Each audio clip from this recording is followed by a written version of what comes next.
मौसम मिले, बढ़ते कदम न रुक पाएंगे, कोई रोक सके तो रोक ले। आभास है, विश्वास है, जन जन में मन की आस है, अब तोड़ ना सके कोई हमें, ये हाथ से जुड़ते हाथ हैं, हम दिल की सुनकर निकले हैं, इस देश ने दी आवाज है, बोलो साथ हमारे कौन चलेगा, बोलो साथ हमारे कौन चलेगा, बोलो साथ हमारे कौन चलेगा। एक तेरा कदम, एक मेरा कदम, मिल जाए जुड़ जाए अपना वतन, मिल जाए जुड़ जाए अपना वतन। चली चली चली चली भारत जोड़ो यात्रा चली, चली चली चली चली भारत जोड़ो यात्रा चली, लाखों रंग समेटे हुए ये इंद्रधनुष का वेश है, कन्याकुमारी से कश्मीर तक जुड़ रहा मेरा देश है, नफरत ना बोने देंगे इस पावन पावन माटी में, हम अमन के फूल खिलाएंगे, प्यार भरी भरी पानी में, महंगाई को झुका के मानेंगे, बेरोजगारी से पंजा लड़ाएंगे, ये उन्नति का हाथ बढ़ाना है, सद्भाव का साथ बढ़ाना। श्री संपत कुमार जी, वर्षाताई गायकवाड, प्रणितीताई शिंदे यांनी व्यासपीठावर यायचे। जिल्हा काँग्रेसचे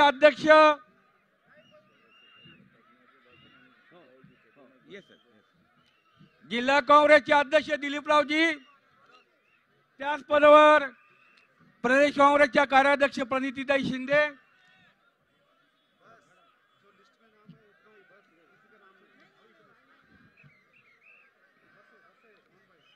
मी या ठिकाणी आपल्या सर्वांचं स्वागत करतो आणि आमदार प्रज्ञाताई सातव यांना विनंती करतो की त्यांनी या ठिकाणी स्वागतपर आपलं भाषण द्यावं।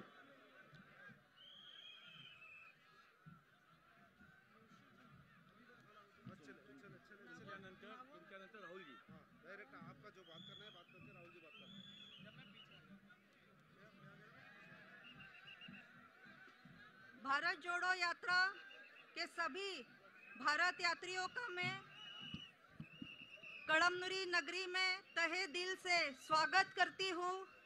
ये राजीव सातव साहब की कर्मभूमि है। इस कर्मभूमि पर आज ये भारत यात्रा आई हुई है। इस समय यहाँ उपस्थित सभी सम्माननीय जो हम सब में ऊर्जा भर रहे हैं, कन्याकुमारी से लेके कश्मीर तक जो यात्रा लीड कर रहे हैं, वो हम सबके भैया राहुल भैया जी और हमारे सीएलपी लीडर बाला साहेब थोराट जी, हमारी माता जी रजनीताई सातव जी, हमारे पीसीसी लीडर नानाभाऊ पटोले जी, वर्षाताई गायकवाड जी, माणिकराव ठाकरे जी, प्रणितीताई जी, हमारे जिलाध्यक्ष जी दिलीप देसाई और संपत कुमार जी और सभी उपस्थित और सभी मेरे भाइयों और बहनों, ये यात्रा कन्याकुमारी हुए 28 जिलों से 1780 किलोमीटर पैदल पदयात्रा चलती हुई आज 65 दिन पूरे हुए हैं और ये हमारे राजीव सातव साहब की कर्मभूमि कड़मनुरी में ये यात्रा आई है। इस यात्रा में किसी एक व्यक्ति की यात्रा नहीं है, बल्कि ये यात्रा सभी तमाम देश प्रेमियों की यात्रा है, जो सभी जनता महंगाई से जूझ रही है, बेरोजगारी से जूझ रही है और हम सबको जाति भेद में धर्म के नाम पे बांटा जा रहा है। लेकिन मैं बताना चाहती हूँ राहुल जी आपको कि हमारे इस कड़मनुरी में और हिंगोली जिले में, हमारे इस गांव में हम लोग आधे हिंदू है आधे मुस्लिम है, लेकिन हम सब हिंदू मुस्लिम सिख ईसाई सब मिल रहते हैं, भाई भाई, हम भाईचारे से रहते हैं। हम लोग दिवाली भी उसी जोश से मनाते हैं और ईद भी हम लोग उसी जोश से मनाते हैं।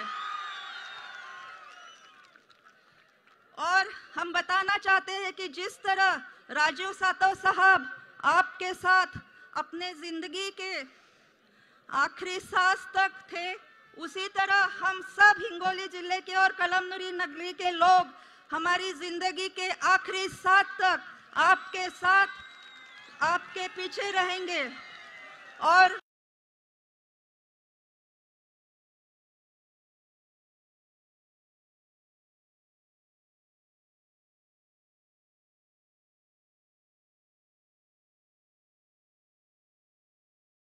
रहेंगे, चाहे कितनी भी कठिनाइयां आए, बाधाएं आती है तो आए, धीरे गले की घोर घटाए, पाओ के नीचे अंगारे, सिर पर बरसे यदि ज्वालाएं, निज हाथों में आग जलाकर हंसते हंसते चलना होगा, कदम मिलाकर चलना होगा। हम सबको इस भारत जोड़ो यात्रा में राहुल जी के साथ कदम मिलाकर चलना होगा।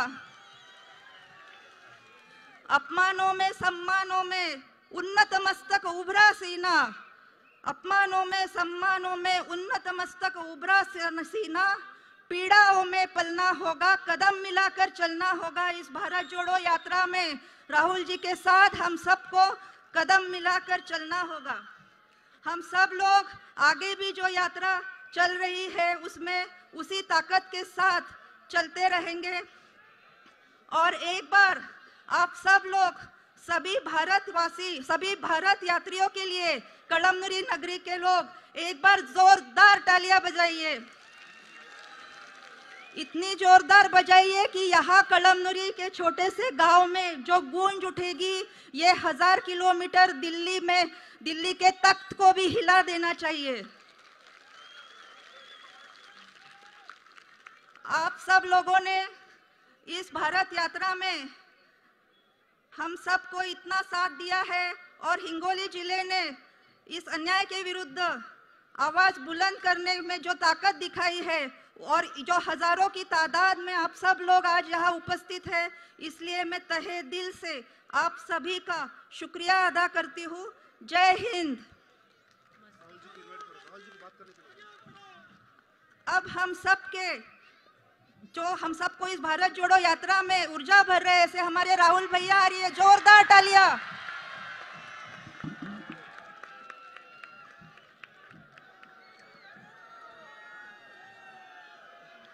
थोड़ा पानी देंगे मुझे। स्टेज पे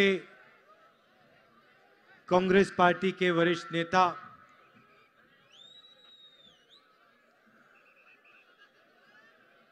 हमारे प्यारे कार्यकर्ता भाइयों और बहनों, प्रेस के हमारे मित्रों, आप सबका यहां बहुत बहुत स्वागत, नमस्कार। कैसे हैं आप? ठीक हैं?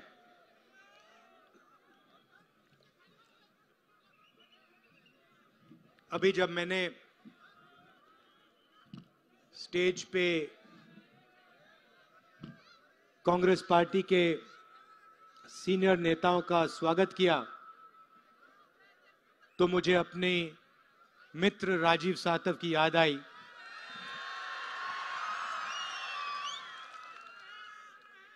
और मैं सोच रहा था कि ऐसी ही मीटिंग में वो यहां हमारे साथ बैठे होते। अमर रहे राजीव सातव।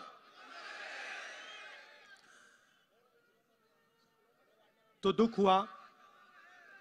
दुख इसलिए हुआ क्योंकि वो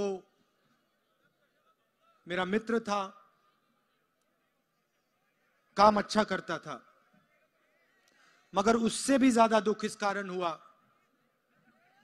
कि मैं जानता हूं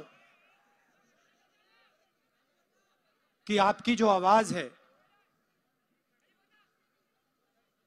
वो राजीव सातव के मुंह से निकलती थी। जब भी वो मेरे पास आता था, वो आपकी बात करता था। अपनी बात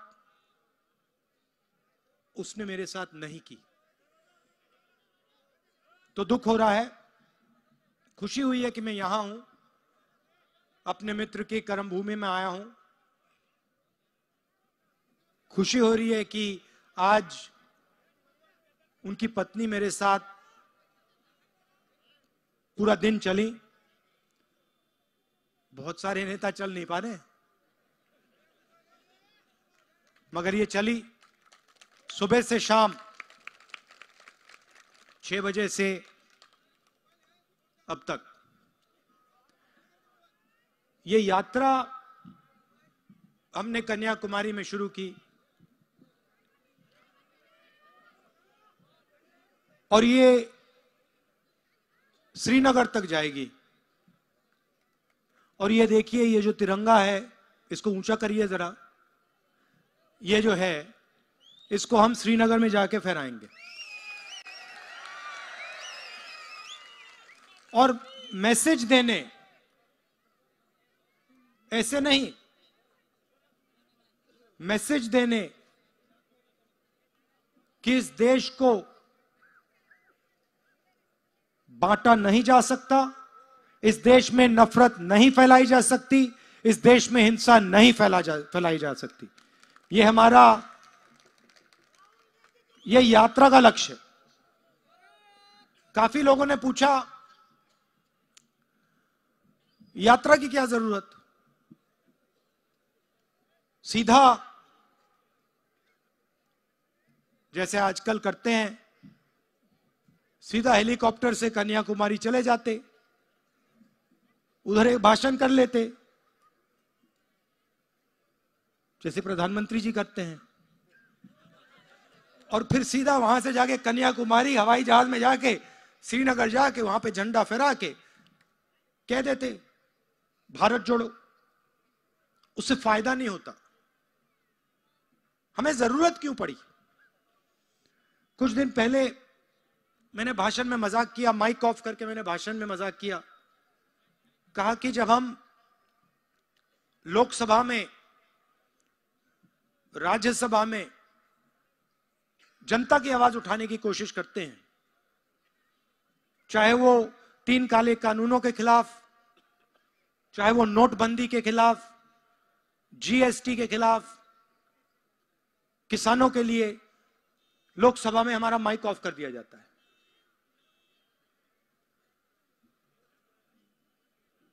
कैसे ऑफ होता है भैया? ये किधर है? मैं दिखाना चाहता हूं। कहां है ये? देखो, कांग्रेस पार्टी का माइक ही ऑफ ही नहीं होता। नहीं, ठीक है, आप बात समझ गए। तो लोकसभा में माइक ऑफ हो जाता है, लंबे भाषण करो, नया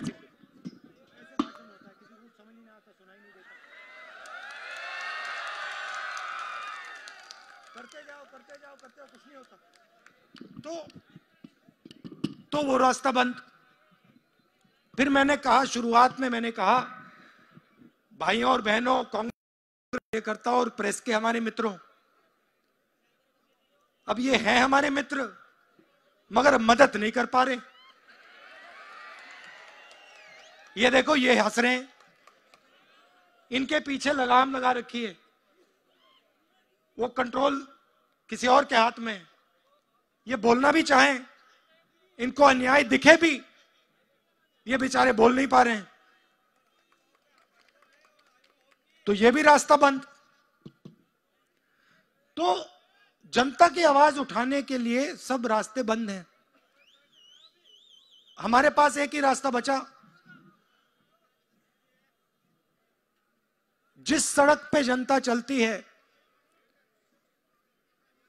उसी सड़क पे कांग्रेस पार्टी चले, कन्याकुमारी से कश्मीर चले और जनता की आवाज सुने और जनता को अपनी बात बताए। इसलिए हमने भारत जोड़ो यात्रा शुरू की। अच्छा, इसमें बड़ी अजीब सी बात हुई। और आप मुझसे मत पूछो, आप कांग्रेस पार्टी के नेताओं से पूछ लो, किसी भी नेता से पूछ लो, हमारे जो भारत यात्री हैं उनसे पूछ लो। 7 बज रहे हैं शाम के, सुबह से हम चल रहे हैं, आज 24-25 किलोमीटर हम चल लिए, मगर एक भी यात्री को पता नहीं क्यों थकान नहीं हो रही है। बड़ी अजीब सी बात है। आमतौर से व्यक्ति सुबह उठता है, फ्रेश होता है और शाम को थक जाता है। यहां को लग रहा है कि भैया अभी अभी पहला कदम लगाया है। अब आप देख रहे हो, मैंने सोचा इसके बारे में, ये क्यों हो रहा है। इसका कारण है हम अपनी शक्ति का प्रयोग नहीं कर रहे हैं। हम आपका जो प्यार है और आपकी जो शक्ति है उसका प्रयोग कर रहे हैं, और वो हमें धकेल रही है पीछे से।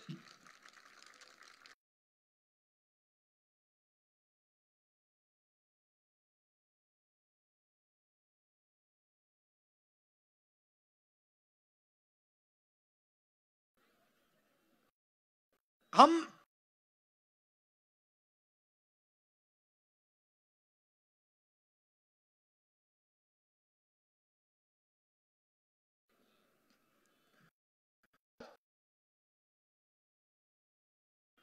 हमारा सेशन 15 से 20 मिनट का होता है। 7 घंटे हम आपकी बात सुनते हैं, 15 मिनट हम अपनी बात रखते हैं।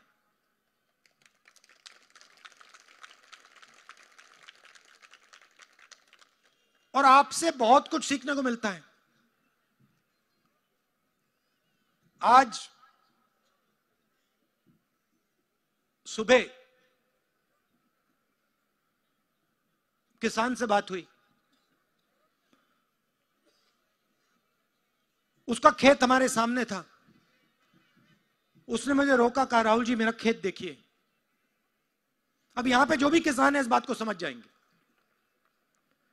कहता है मुझे राहुल जी मेरा खेत देखिए। खेत पूरा बर्बाद हो गया था, खत्म हो गया था, सोयाबीन का खेत था।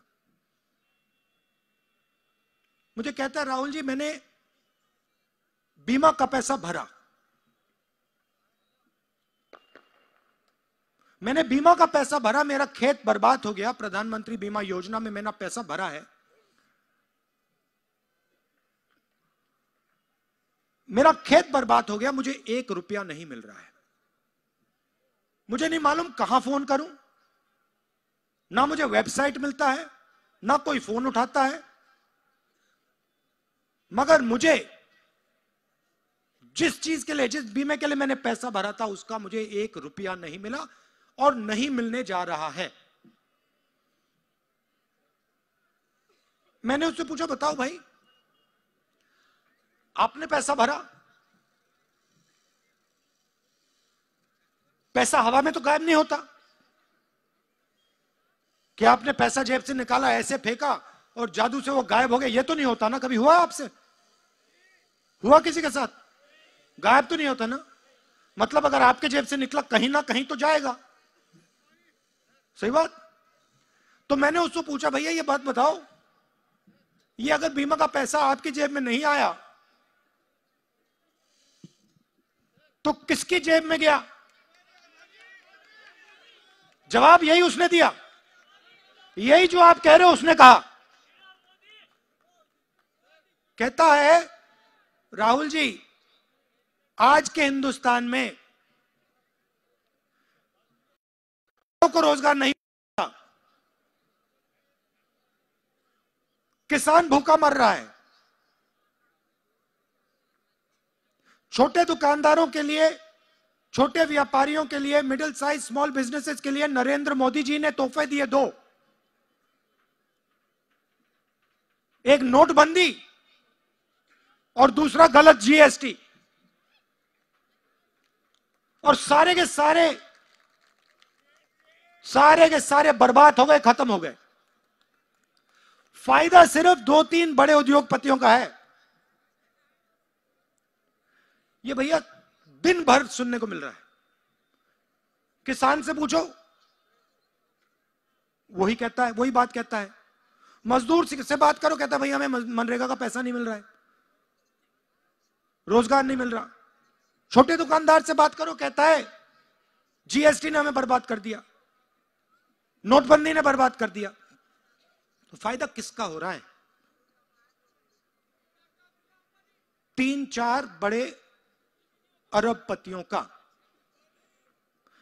और 2-3 दिन पहले हमारी मीटिंग हुई, डेलीगेशन आया था। उन्होंने कहा देखो नरेंद्र मोदी जी ने बहुत बड़ी गलती की। मैंने कहा गलती क्या की?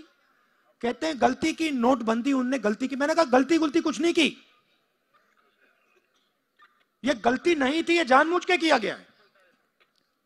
आपको कहा था काला धन मिटा देंगे, सही बात है, मिटा देंगे। कितने साल हो गए नोटबंदी के? 6 साल हो गए। 6 साल 2 दिन, 6 साल 2 दिन, 3 दिन, 2 घंटे।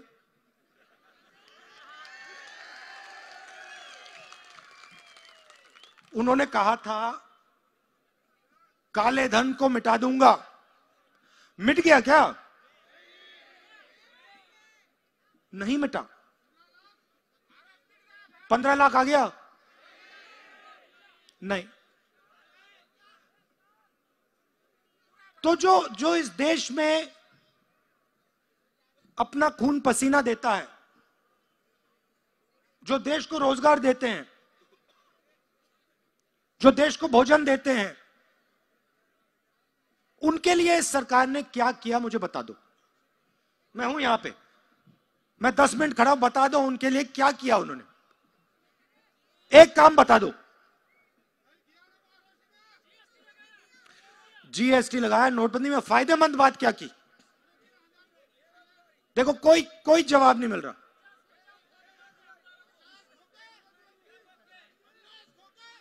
अच्छा, अब बेरोजगारी की बात उसको छोड़ो, चलो महंगाई की बात करते हैं। मुझे बताओ यूपीए के समय गैस सिलेंडर कितना का था? उस टाइम मोदी जी कहते थे 400 रुपए का गैस सिलेंडर है। आज कितने का है? आज मोदी जी कहते हैं 1100 रुपए का हो गया। पेट्रोल 60 रुपए का होता था, उस टाइम कहते थे 60 रुपए का पेट्रोल हो गया। देखो डबल होने वाला है, 106 रुपए का। मोदी जी कहते हैं कि 106 रुपए का पेट्रोल हो गया। नहीं। तो ये कारण है भारत जोड़ो यात्रा के लिए। इस देश में 3-4 अरबपति हैं, जो भी करना चाहते हैं कर सकते हैं। जो भी बिजनेस उनको चाहिए उनको मिल जाता है। एयरपोर्ट हो, पोर्ट हो, सड़कें हो, इंफ्रास्ट्रक्चर हो, टेलीफोन हो, बैंकिंग हो, जो भी इनको चाहिए मिल जाएगा। मगर अगर इस देश के युवा को रेलवे, वो प्राइवेटाइजेशन पे अभी आऊंगा, वहां तो गया नहीं, अभी शुरू ही नहीं किया मैंने। अगर इस देश का युवा रोजगार चाहता है, उसको रोजगार नहीं मिल सकता। हाँ, और आपके यहां से प्रोजेक्ट उड़ते हुए जा रहे हैं। फॉक्सकॉन का प्रोजेक्ट गया, एयरबस का प्रोजेक्ट गया, गायब। तो इसीलिए हमने ये भारत जोड़ो यात्रा शुरू की है। ये श्रीनगर में जाके रुकेगी, उससे पहले कोई भी शक्ति इसको नहीं रोक सकती है। और मैं आपको सबको दिल से धन्यवाद करना चाहता हूं कि हमारे साथ हजारों लोग सुबह 6 बजे से चल रहे हैं और यहां तक 25 किलोमीटर हमारे साथ चले हैं। आपने अपना प्यार हमें दिया, अपनी पूरी की पूरी शक्ति आपने इस यात्रा को दी। इसके लिए मैं दिल से आपका धन्यवाद करता हूं। बहुत बहुत धन्यवाद। नमस्कार। जय हिंद।